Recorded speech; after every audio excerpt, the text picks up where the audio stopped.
Oke, jadi yang pertama kita masuk ke feedback inhibition yang tadi sudah saya jelaskan. Ini adalah mekanisme penghambatan yang memang terjadi di dalam sel dan sudah otomatis biasanya disebabkan oleh produk-produk akhir dari proses sintesis tersebut. Nah, kita ingat kembali bahwa biosintesis nukleotida, yang mana nukleotida ini terdiri dari 3 bagian besar, ada gula, kemudian ada fosfat, dan ada basa nitrogen. Nah, yang membedakan antara satu nukleotida dengan nukleotida yang lain adalah basa nitrogennya, yaitu purin dan pirimidin. Di mana purin dan pirimidin ini nanti pada DNA mereka akan berpasangan satu sama lain melalui ikatan hidrogen. Nah, kembali saya ingatkan untuk struktur dari purin dan pirimidin, di mana purin ada adenin dan guanin, sedangkan pirimidin ada sitosin, urasil, dan timin. Dan di minggu lalu kita sudah belajar mengenai sintesis dari masing-masing purin dan pirimidin, di mana untuk yang purin ini jauh lebih kompleks karena kita mengawali dari proses pembentukan cincinnya, sedangkan untuk pirimidin ini lebih sederhana. Oke, kita masuk sekarang ke pengaturan biosintesis nukleotida oleh feedback inhibition tadi. Dan saya sudah jelaskan ya mengenai definisi dari feedback inhibition. Dan yang pertama kita akan masuk ke biosintesis pirimidin, di mana biosintesis pirimidin ini diatur oleh aspartat transkarbomoilase atau ACTase. Dan untuk ACTase ini di bakteri khususnya, sedangkan kalau di prokariot atau eukariot itu nanti yang mengatur adalah CTP2. Tadi kita sudah lihat di depan ya, di sana ada ATCase, yang mana ATCase ini berfungsi untuk mengubah karbamoil fosfat bersama dengan aspartat untuk menghasilkan karbamoil aspartat. Nah, ini adalah mekanisme dari feedback inhibition untuk biosintesis pirimidin, di mana CTP yang merupakan produk akhir setelah, bukan produk akhir, tapi nanti masih ada yang di belakangnya lagi. Nah, tapi dari UTP menjadi CTP, nah si CTP ini atau sitosin trifosfat ini ternyata bisa menghambat kinerja dari enzim ATCase atau aspartat transkarbamoilase. Nah, karena dihambat, maka produksi dari karbamoil fosfat ini berhenti untuk bisa menghasilkan karbamoil aspartat. Pada akhirnya, nukleotida yang selanjutnya atau produk-produk selanjutnya itu akan terhenti.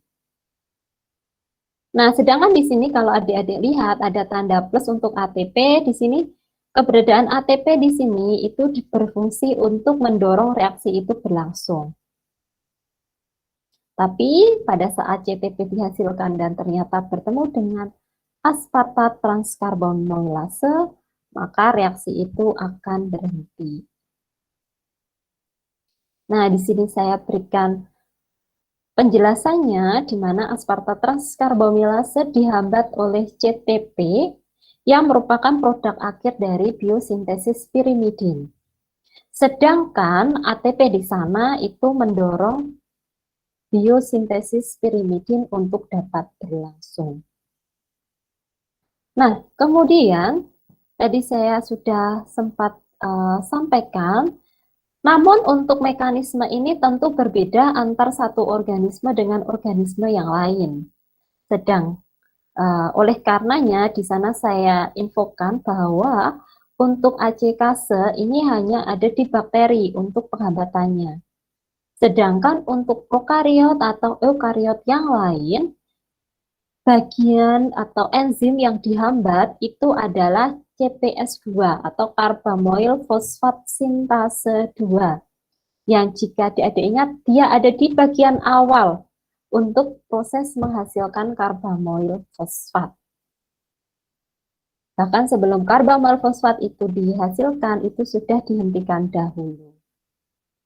Begitu. Nah, ini adalah untuk biosintesis pirimidin. Sedangkan selanjutnya kita akan bicara mengenai biosintesis purin. Kita sudah tahu bahwa biosintesis purin ini lebih kompleks dibanding dengan pirimidin. Kemarin kalau kita masih ingat, di sana ada kisaran 10 step. Nah, untuk pengaturannya pun lebih kompleks karena ada beberapa enzim yang mana dia bisa dihambat oleh produknya sendiri. Nah, di sini ada mekanisme di mana ribosa 5-fosfat itu nanti akan diubah dulu menjadi PRPP. Nah, PRPP ini bisa dimanfaatkan untuk biosintesis histidin ataupun pembentukan pirimidin nukleotide. Kemudian dari PRPP dia akan diubah menjadi fosforibosil amin. Kemudian ada IMP atau inosilat. Kemudian dari IMP itu bisa menjadi dua produk, ada AMP dan ada GMP. Nah, untuk IMP menjadi AMP di sana kalau adik-adik masih ingat membutuhkan yang namanya GTP. Sedangkan untuk IMP menjadi GMP dia membutuhkan ATP.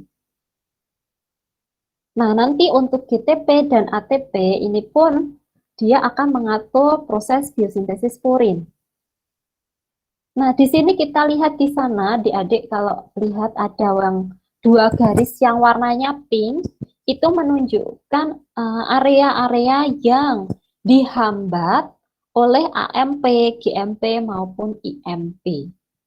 Pada saat IMP, AMP, GMP sudah dihasilkan, ternyata dia bisa menghambat area-area tersebut.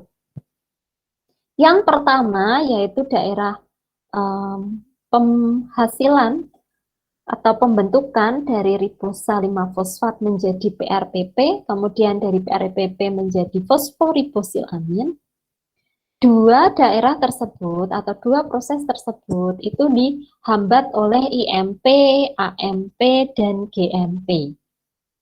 Nah, yang dihambat apa? Yang dihambat adalah enzim glutamin fosforibosil amidotransferase. Itu adalah yang pertama. Kemudian yang kedua yaitu penghambatan oleh AMP untuk bisa menghasilkan dari inosilat menjadi adenil suksinat. Dan yang ketiga ini dari IMP atau inosilat menjadi santilat, yaitu dihambat dengan adanya GMP.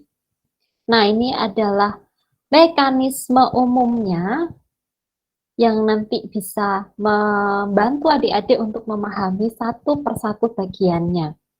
Jadi diingat ya, bagian atau daerah mana saja sih yang dia dihambat untuk mengatur keseimbangan keseimbangan biomolekul pada sel tersebut agar tidak berlebihan atau dia tidak kekurangan. Nah, tadi saya sudah sempat singgung mengenai yang GTP dan ATP. Di sini adik-adik masih ingat ya untuk mekanisme pembentukan dari IMP menjadi AMP dan GMP. Dan nantinya AMP dan GMP ini akan diubah menjadi ATP dan GTP. Nah, adik-adik masih ingat di sini ada inosinat yang dia harus diubah dahulu menjadi adenil suksinat. Kemudian dia akan melepas fumarat dan menjadi AMP. Sedangkan untuk guanilat atau GMP, dari inosinat dia akan diubah menjadi xantilat, kemudian guanilat. Nah, tadi yang sudah saya sampaikan di sini. Nah, di sini dengan adanya GTP ini pada kondisi yang atau jumlah yang rendah, maka dia akan menghambat pembentukan dari inosilat menjadi adenyl suksinat. Jadi tadi kan bagian untuk membentuk AMP ini dihambat, sehingga jumlah ATP-nya juga rendah. Kalau ATP-nya rendah, maka dia akan mengganggu proses perubahan dari xantilat menjadi guanilat. Nah, guanilat yang dia juga menurun produksinya itu berpengaruh ke bagian atas, jadi bagian dari inosinat menjadi adenilat. Sehingga di sini saya berikan tanda ke bawah, anak panah ke bawah, artinya di situ konsentrasinya rendah. Dua konsentrasi rendah untuk GTP dan ATP ternyata saling berkaitan dalam produksi dari AMP dan GMP-nya.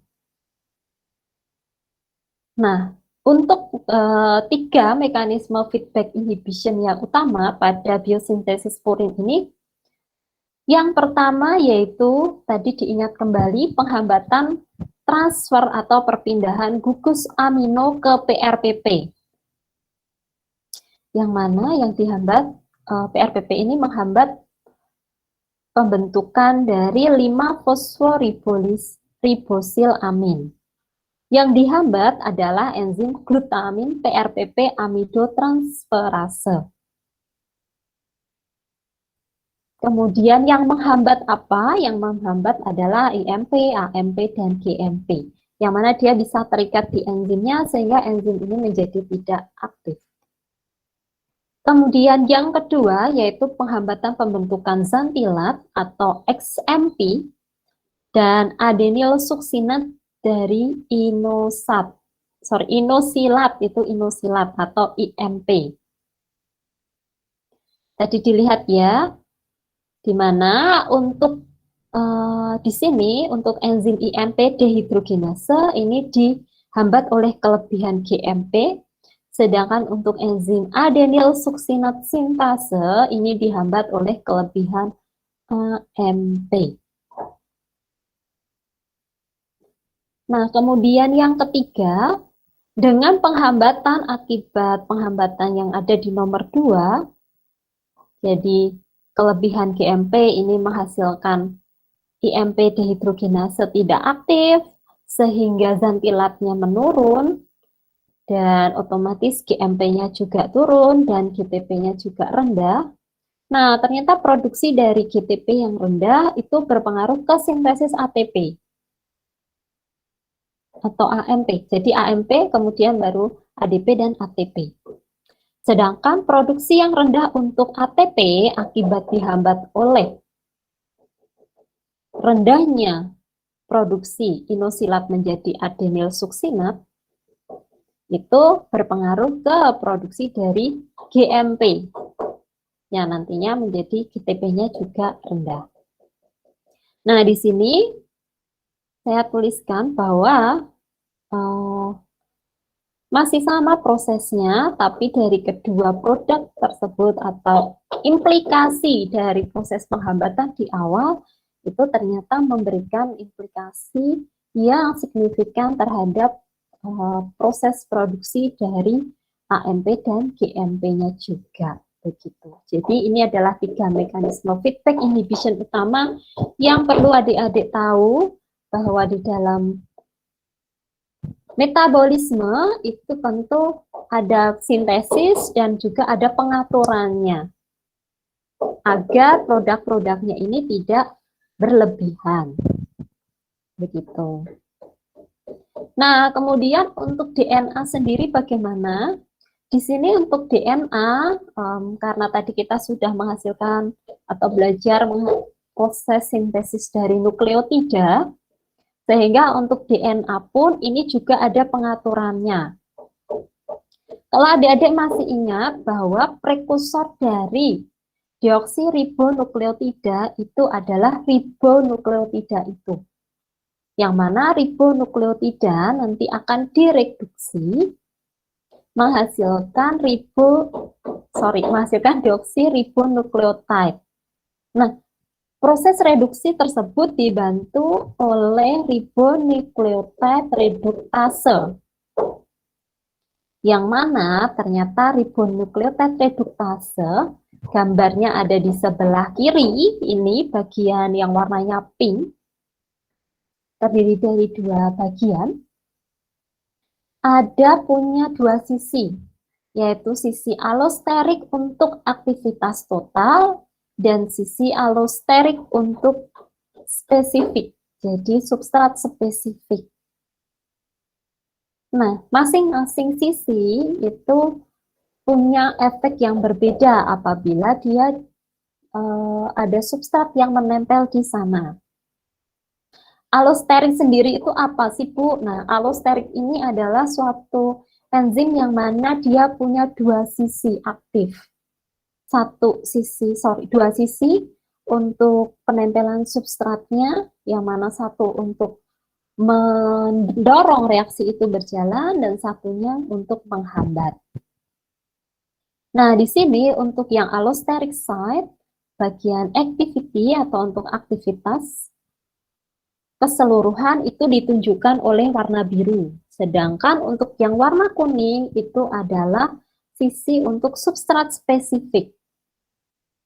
Kita bisa lihat bersama-sama di bagian sebelah kanan pengaturan dari overall activity atau aktivitas totalnya. Kita tahu ada ADP, GDP, UDP, CDP, sitosin dinukleotide fosfat. Nah, dengan bantuan dari ribonukleotide reduktase, dia akan diubah dan tentu dengan bantuan ATP di sana, dia akan diubah menjadi DADP, DGDP, DUDP, dan DCDP. Kemudian dari masing-masing dinukleotide itu diproses lebih lanjut menjadi trifosfat. Jadi ada proses fosforilasi menjadi DATP, DGTP, TTP, dan DCTP. Nah, di sini keberadaan DATP itu yang menjadi kunci untuk mengatur reaksi ini. Pada saat DATP ini dia mengikat bagian aktif sisi allosterik untuk mengatur aktivitas total, maka reaksi tersebut akan terhambat. Jadi warna atau tanda minus di sini itu menghambat. Tapi jika ATP yang menempel di bagian allosteric site untuk overall activity, maka reaksi tersebut ini akan berjalan. Begitu. Nah, kemudian untuk pengaturan dari substrat spesifik, specificity atau spesifisitas substrat, yaitu di bagian yang kuning, untuk DATP, DGTP, kemudian TTP, ini jika mengikat di bagian ini, maka dia bisa mendorong reaksi dari ADP menjadi DADP dan DATP. Itu berjalan. Nah, untuk DGTP, dia mengatur atau mendorong proses pembentukan DATP. Sedangkan DATP atau ATP itu dia akan mendorong proses pembentukan DCTP. Kemudian TTP ini akan mendorong proses pembentukan DGTP. Jadi kita lihat di sini ya, garisnya itu satu produk itu tidak mengatur dirinya sendiri, tapi mengatur nukleotida yang lain. Nah, sedangkan untuk TTP, nah ini spesifik nih TTP. TTP di sini itu jika dia mengikat di bagian substrat spesifik site, itu dia malah justru bisa menghambat pembentukan dirinya sendiri. Jadi dari urasil dinukleotide fosfat itu dia terhambat untuk bisa menghasilkan deoksi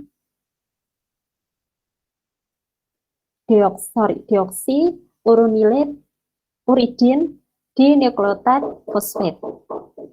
Selain itu, dia juga akan menghambat pembentukan DCTP di sini. Jadi khusus untuk TTP ini dia mengatur pembentukan dari DUDP dan DCTP. Sorry, ini sepertinya salah, ini DCDP. Karena ini kan DCTP, DCTP, ini DCDP, jadi dinukleotide, baru trinukleotide. Begitu. Nah, kompleks ya untuk yang ribonukleotide reduktase, karena dia sendiri bekerja untuk mereduksi semua nukleotide agar menjadi deoksiribonukleotide. Nah, nanti ini untuk TTP ini makanya banyak digunakan untuk pengaturan atau untuk treatment obat cancer, yang mana timidilate itu kan dia adalah nukleotide khusus spesifik, berbeda dengan ATP, GTP, atau CTP. Karena awalnya untuk RNA kan dia bentuknya adalah uridilate, sedangkan di sini adalah timidilate kalau DNA. Nah, karenanya untuk TTP ini banyak obat yang memang digunakan sebagai analog atau sebagai yang memiliki kemiripan sifat untuk menghambat proses sintesis dari TTP. Nah, jika timin sendiri tidak disintesis atau sintesisnya rendah, maka akan menghambat proses sintesis dari DNA pada sel kanker atau sel kanker, sehingga akan menghambat pertumbuhan, perkembangan, pembelahan dari sel tersebut. Nah, sehingga banyak digunakan untuk proses treatment atau pengembangan obat anti kanker. Oke, mungkin itu untuk yang bagian feedback inhibition. Apakah ada yang ingin ditanyakan?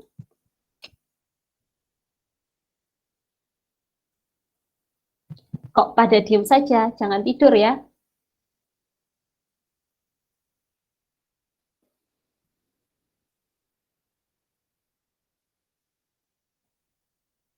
Ada yang mau ditanyakan tidak? Belum, Bu. Belum? Oke, kalau belum saya lanjutkan. Dahulu, nanti kalau ada yang mau ditanyakan silahkan.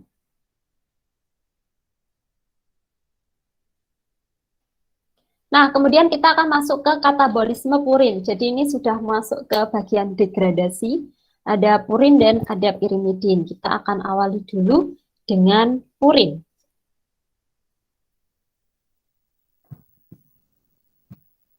Nah, kita tahu bahwa nukleotida itu adalah penyusun untuk DNA dan RNA. Sehingga tentunya dalam proses metabolisme untuk DNA dan RNA, secara normal RNA, mRNA, tRNA,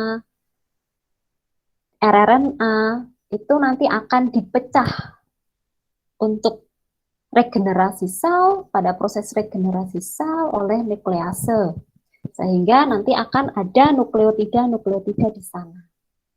Nah, selain itu, pada saat kematian sel ini juga nanti akan melepas DNA dan RNA yang akan diproses oleh nuklease. Nuklease ini enzim yang fungsinya untuk merombak DNA dan RNA menjadi prekursor yang lebih kecil. Selain itu, dengan adanya perombakan tadi, maka ada juga di sini konsentrasi fosfat anorganik yang bebas itu ada penurunan. Dan ini biasanya terjadi pada kondisi-kondisi yang ada gangguan seperti galaktosemia, intoleransi fruktosa turunan, dan defisiensi glukosa 6-fosfat. Nah, ini adalah overview untuk sumber dari nukleotida itu ada di mana? Dari mana ya? Tentunya dari DNA dan RNA. Nah, untuk katabolisme purin, di sini adalah secara garis besar, di mana ada ATP, GTP, atau komponen yang berenergi tinggi, DNA dan RNA, yang pada saat dia dipecah, dia akan menghasilkan AMP dan ada GMP. Nah, di sini dia sudah mulai kehilangan, ada proses defosforilasi, kehilangan fosfat inorganiknya. Jadi ada pelepasan pirofosfat ya, sehingga menjadi dari tri menjadi mono. Nah, kemudian yang pertama tentu bagian dari fosfat itu akan dilepas dahulu melalui proses defosforilasi menjadi adenosin, dan untuk GMP menjadi guanosin. Nah, kemudian untuk adenosin di sini ada adenosin deaminase. Jadi melepas NH3-nya, amoniaknya, sehingga dia menjadi inosin. Kemudian inosin dengan bantuan dari purin nukleoside fosforilase, dia melepas ribosa P di sini fosfat. Jadi ribosa yang berikatan dengan fosfat ini dilepas, sehingga tinggal basanya saja dalam bentuk hiposantin. Sedangkan untuk guanosin ini dilepas ribosa fosfatnya menjadi guanin. Nah, hiposantin dan guanin ini yang nantinya dimanfaatkan kembali. Bisa melalui salvage pathway yang kita sudah bahas di awal, dengan bantuan dari HGPRT, ini suatu enzim, dan akan diubah lagi menjadi IMP, GMP, kemudian menjadi AMP, dan selanjutnya menjadi ATP. Jadi masuk ke proses biosintesis purin kembali. Nah, besarnya, tentu ini kan jumlahnya banyak. Jika ini kita anggap 100%, maka yang akan masuk ke jalur salvage itu sebanyak 90%. Dan untuk hiposantin dan guanin ini juga bisa dikeluarkan sebesar 10% dari totalnya, tentu diubah dulu menjadi xantin, setelah itu menjadi asam urat yang adik-adik sering dengar. Asam urat oleh xantin oksidase. Besarnya adalah 10%. Nah, jika sampai asam uratnya ini lebih, berarti ada gangguan pada proses degradasi atau katabolisme dari purin ini. Jadi ini adalah garis besar dari katabolisme purin, bahwa mekanisme itu diawali dengan penghilangan atau pelepasan gugus fosfatnya dahulu, pirofosfat. Kemudian fosfatnya dilepas, setelah itu dia menjadi ribosa P-nya dilepas, atau bagian dari gulanya itu juga dilepas, sehingga produknya benar-benar basa nitrogen, hiposantin dan guanin. Setelah itu 90% akan masuk ke salvage pathway, dan 10%-nya akan masuk ke asam urat. Nah, tentu adik-adik di sini bisa lihat, ini kok ada bagian ada sindrom, ada Lesnihan syndrome, kemudian ada adenosin deaminase, dan di sini juga ada allopurinol, ada tanda minusnya. Nah, nanti kita akan lihat di situ setelah ini, bahwa itu adalah penyakit-penyakit yang mungkin muncul apabila terjadi gangguan metabolisme di sana. Umumnya adalah diawali dari memang ada gangguan secara genetik. Sehingga di sini kita melihat bahwa ternyata peran enzim-enzim tersebut itu sangat penting dalam proses metabolisme. Nah, kemudian untuk salvage pathway, baik untuk basa purin ataupun basa pirimidin, ini sama, bahwa baik dari adenin, guanin, maupun hiposantin nanti akan bertemu dengan PRPP. Kalau untuk adenin, pembentukan AMP bersama menggunakan prekursor PRPP di sini, dia dibantu oleh adenosil fosforibosiltransferase. Adenosil fosforibosiltransferase. Jadi ada proses pemindahan fosforibosil ke adenin. Sedangkan untuk guanin dan hipoxantin, tadi kita lihat ada HGPRT. yaitu hipoksantin, guanin, fosforibosil transferase. Jadi perpindahan gugus fosforibosil ke substrat hipoksantin dan guanin. Mekanismenya seperti ini. Nah, ini adalah mekanisme secara lengkapnya. Kalau tadi hanya overview singkat, kalau ini adalah lengkapnya seperti ini. Di mana yang pertama itu adalah proses pelepasan gugus fosfat dahulu. 1 fosfat oleh 5' nukleotidase.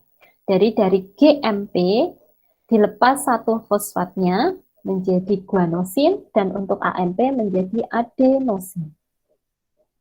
Kemudian setelah itu, kalau untuk adenosin dia ada pelepasan gugus amino di sana terlebih dahulu untuk menghasilkan inosin. Nah, di sini dibantu oleh adenosin deaminase. D itu penghilangan. Amin berarti amino dan ase itu penamaan untuk enzim. Nah, kemudian selanjutnya prosesnya sama, yaitu ada proses hidrolisis untuk melepas ribosanya, yaitu hidrolisis untuk inosin maupun untuk guanosin. Hasilnya adalah guanin dan satunya adalah hipoksantin. Oke. Nah, kemudian dari guanin dan hipoksantin itu diproses kembali kalau tadi adik-adik ingat. Di sana dia bisa 10% masuk ke proses ekskresi asam urat, di mana di sini diawali dengan penghilangan gugus amino oleh guanin deaminase untuk guanin, sedangkan untuk hipoksantin dia ada proses oksidasi, di mana oksigen ini digunakan sebagai aseptor elektronnya pada saat proses oksidasi ini berlangsung. Nah, produknya sama, baik dari guanin maupun hipoksantin, yaitu santin. Yang mana santin ini dioksidasi kembali menjadi asam urat. Jadi produk akhirnya adalah asam urat. Nah, produk akhir asam urat ini antar satu organisme dengan organisme lain berbeda agar bisa dikeluarkan atau diekskresikan. Kalau untuk primata, burung, reptil, dan insek, ini dia cukup asam urat saja bisa dikeluarkan. Sedangkan untuk kebanyakan mamalia, dia bisa mengalami proses lebih lanjut. Menjadi kalau kebanyakan mamalia di sini, most mammal itu alantoin, kemudian juga ada alantoat. Nah, untuk manusia sendiri, normalnya asam urat yang diekskresikan itu besarnya 0,6 gram per 24 jam. Jadi selama 24 jam itu normalnya asam urat yang dikeluarkan itu seharusnya 0,6 gram. Kalau lebih dari itu berarti ada gangguan di sana. Berarti ada banyak guanin atau basa purin yang diubah menjadi asam urat. Nah, ini adalah untuk ada bone-feces, kemudian amphibian, cartilaginous feces, kemudian marine invertebrata.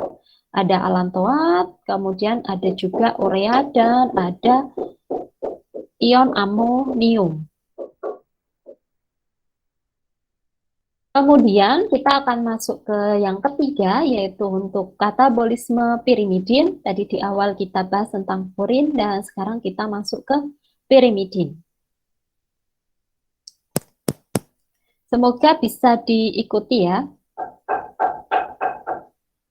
Nah, kalau untuk yang pirimidin, ini adalah mekanismenya. Di sana ada timin yang kemudian dia diubah dengan bantuan dari dihidrourasil dehidrogenase menjadi dihidrotimin. Nah, kemudian dari dihidrotimin dia diubah menjadi beta isobutirat oleh dihidropirimidase, dan produk akhirnya adalah metil malonyl semialdehid. Nah, jika kita lihat di sini untuk bagian pirimidin itu kebanyakan yang dihasilkan adalah amonia.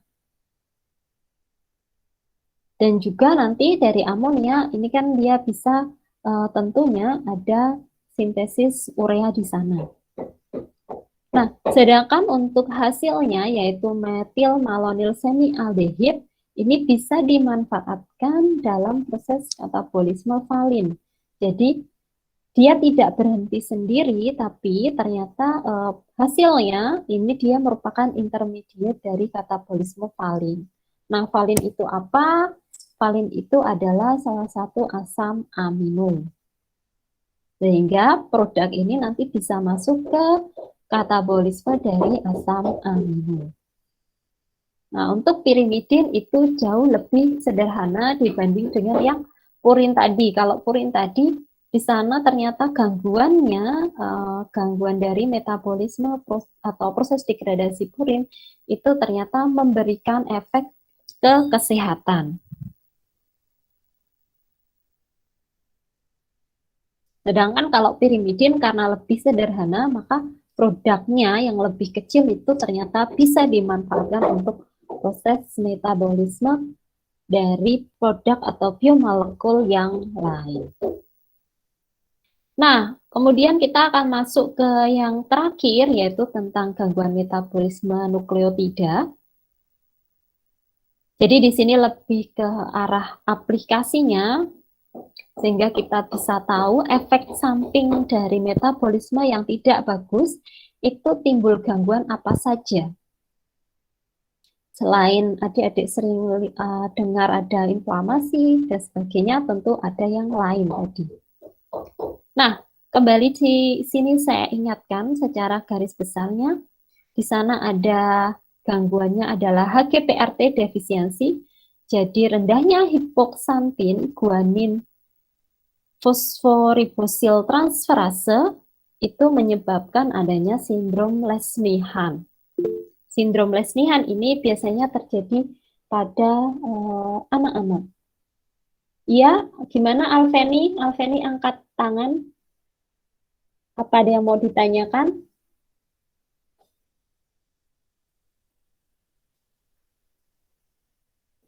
Salah tekan. Oke.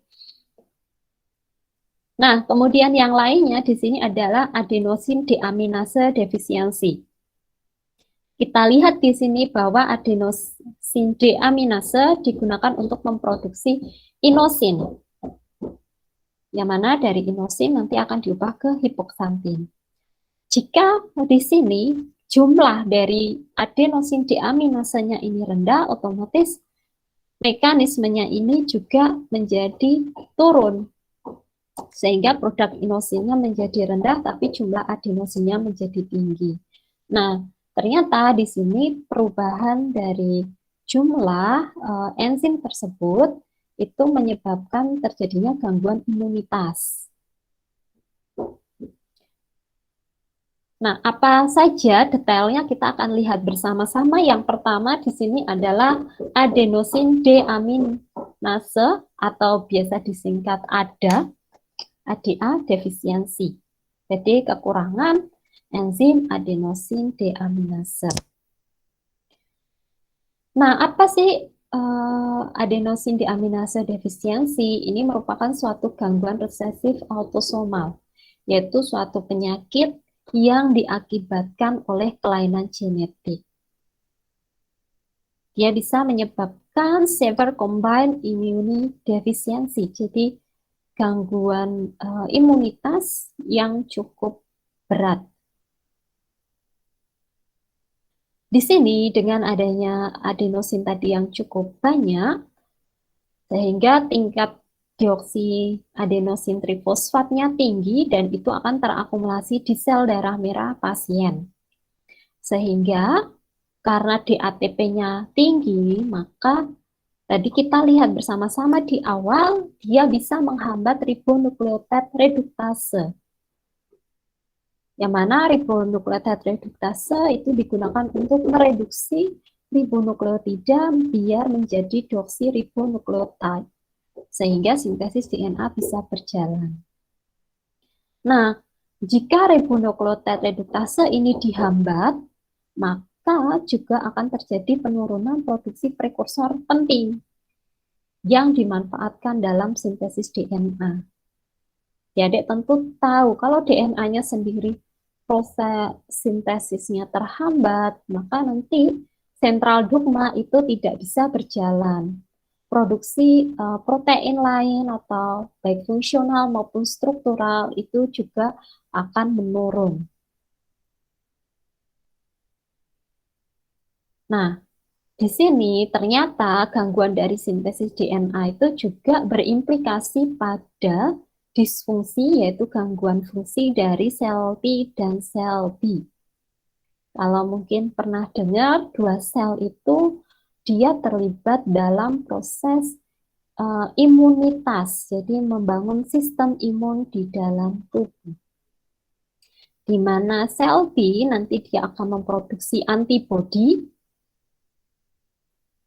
sedangkan untuk sel T dia akan membunuh sel yang terinfeksi oleh patogen. Oke, mungkin di sini ada video singkat, mungkin bisa membantu adik-adik membayangkan untuk sel B dan sel T itu seperti apa. Tentu di sini saya sampaikan sel B dan sel T itu secara sederhana saja tadi. Sedangkan untuk sel-sel yang berperan dalam imunitas itu sangat kompleks. Nah, di sini ada video animasi yang mungkin bisa membantu kalian untuk memahaminya. Activation of the immune response typically begins when a pathogen enters the body. Macrophages that encounter the pathogen ingest, process, and display the Sorry. Activation of the immune response typically begins when a pathogen enters the body. Macrophages that encounter the pathogen ingest, process, and display the antigen fragments on their cell surfaces. Jadi ini adalah makrofag. Makrofag itu adalah sel yang memang dia nanti kalau ada patogen itu dia akan memakan patogen tersebut, kemudian dia akan mengeluarkan antigen. Jadi ini bukan sel ya, tapi adalah makrofag. Macrophages with antigen fragments displayed on their surfaces are called antigen-presenting cells. An antigen-presenting macrophage interacts with a T helper cell that can recognize the same antigen. During the interaction, nah, di sini ada sel T helper, itu dia sel yang dia memberikan informasi bahwa wah, ini ada serangan-serangan nih dari luar, ada patogen yang masuk begitu. Jadi belum sel T sitotoksik yang nanti merusak sel patogen atau sel yang terinfeksi ya. the macrophage releases a chemical alarm signal called interleukin-1, which stimulates the T helper cell to secrete interleukin-2. Interleukin-2 causes the proliferation of certain cytotoxic T cells and B cells. The immune response from this point follows two paths, one using cytotoxic T cells and one using B cells. Normal cells of the body that become infected can also digest some of the pathogens and display antigen fragments on their cell surfaces.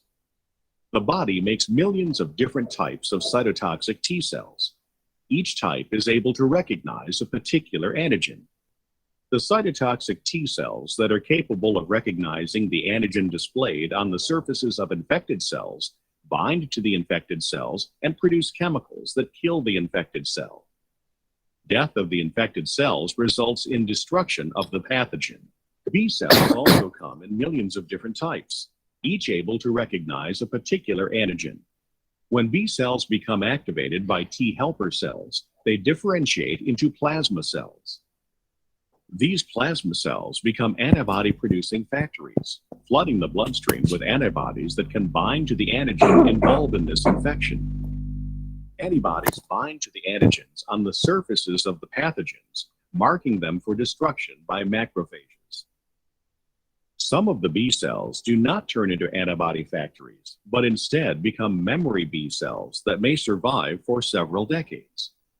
Because of these memory B cells, the secondary immune response to a future infection by the same pathogen is swifter and stronger. This powerful secondary immune response is what gives immunity to some diseases after you have had them once or after you have been vaccinated.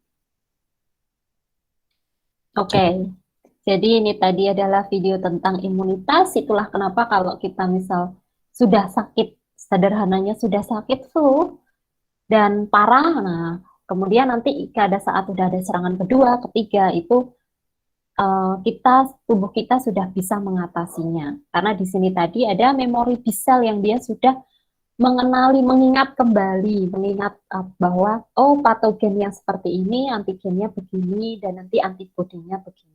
Itu sederhananya seperti itu, teman-teman. Oke, tadi kita sudah masuk ke ada defisiensi, sekarang kita masuk ke hyperuresemia and gout.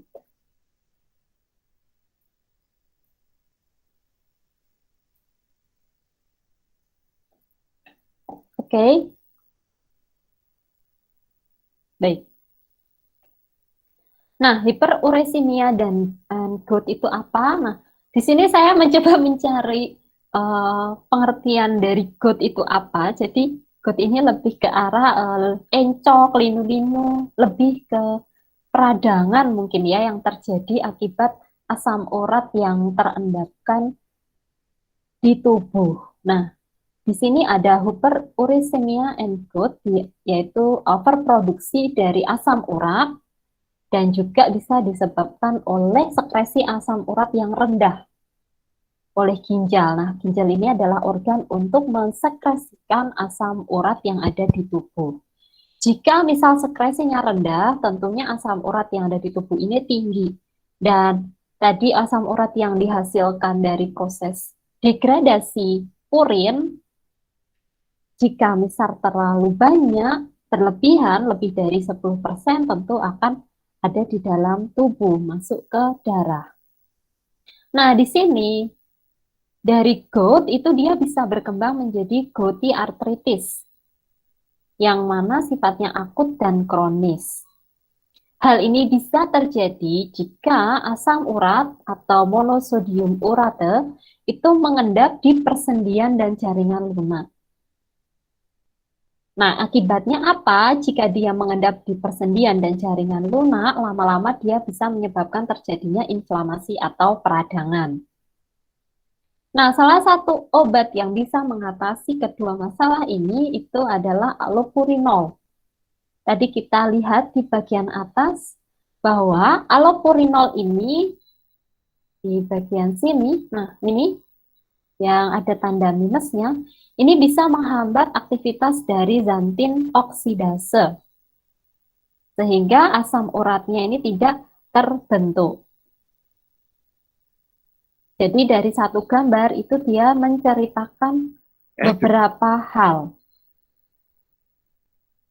Nah, di sini dia bisa menghambat xantin oksidase, sehingga produksi asam uratnya menjadi menurun. Dan juga dia bisa menurunkan sintesis purin dengan menghambat PRPP aminotransferase. Jadi ada dua fungsi. Dia bisa menghambat di bagian akhir dan dia bisa menghambat di bagian awal. Nah, dengan dia bisa menghambat PRPP aminotransferase, maka dia akan mengaktifkan HGPRT sehingga tubuh paham atau tahu bahwa oh, ini produksi dari xantinnya sudah berlebih, sehingga kita harus mengaktifkan bagian salvage pathway-nya. Begitu. Jadi di sini untuk yang hyperuresemia and gout.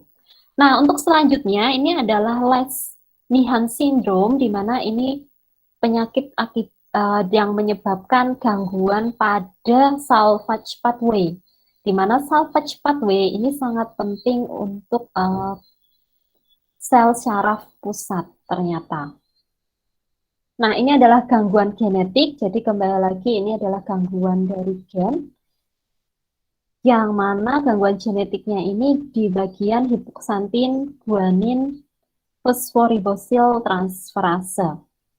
Nah, jika dia terserang untuk anak-anak pada umur berkisar 2 tahun, itu akan menyebabkan keterbelakangan mental, dan itu koordinasi antar satu organ dengan organ lain itu rendah. Jadi dia sedikit keterbelakangan mental dan koordinasinya itu rendah. Itu saya salah tipu. Koordinasinya rendah dan itu disebabkan oleh kerusakan sistem syaraf pusat. Nah, ini diakibatkan oleh apa? Itu diakibatkan oleh kadar PRPP meningkat dan produksi purinnya berlebihan melalui jalur de novo. Sehingga produksi asam uratnya tinggi. Dan jika tinggi, tadi terjadi inflamasi dan nantinya akan terjadi kerusakan jaringan. Untuk yang sindrom Lesnihan ini, yang saya baca itu juga mereka ada kecenderungan untuk memutilasi dirinya sendiri.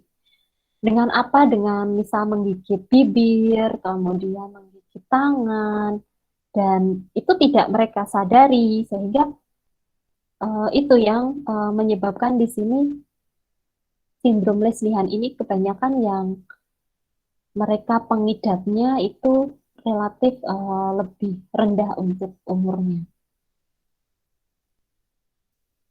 Ya, mungkin itu saja. Nanti informasi atau detailnya kalian bisa baca sendiri untuk gangguan dari Lesnihan syndrome, kemudian ada defisiensi, superuremia, dan GOT tadi, untuk menambah wawasan kalian terkait pentingnya memahami metabolisme dari purin dan pirimidin ini, sehingga efeknya itu ke arah yang seperti apa, gitu. Oke, sampai di sini dulu untuk pertemuan mengenai metabolisme nukleotida, dan untuk selanjutnya nanti kita akan belajar mengenai biomolekul yang lain. Ada protein, karbohidrat, dan ada asam lemak. Oke, karena sudah selesai, apakah ada yang mau ditanyakan terkait materi ini?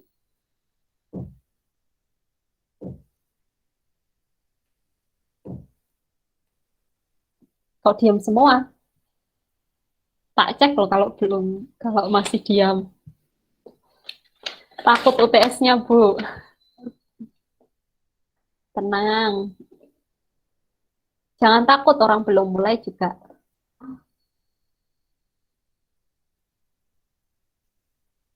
Yang paling penting itu adalah kalian tahu kira-kira step by step-nya, tidak harus detail, tapi step utama dari mekanisme yang kita pelajari untuk metabolisme nukleotida itu seperti apa sih? Misal dalam biosintesis purin itu ada 10 step utama. Kemudian nanti produk akhirnya apa, dan proses dari produk akhirnya yaitu yang UMP tadi untuk bisa menjadi IMP. Kalau UMP kan untuk yang sitosin dan timin. Nih, saya saja salah loh. Sedangkan kalau yang purin itu kan IMP menjadi ATP dan AMP dan GMP. Nah, itu prosesnya itu bagaimana? Nah, secara garis besar itu kalian harus paham.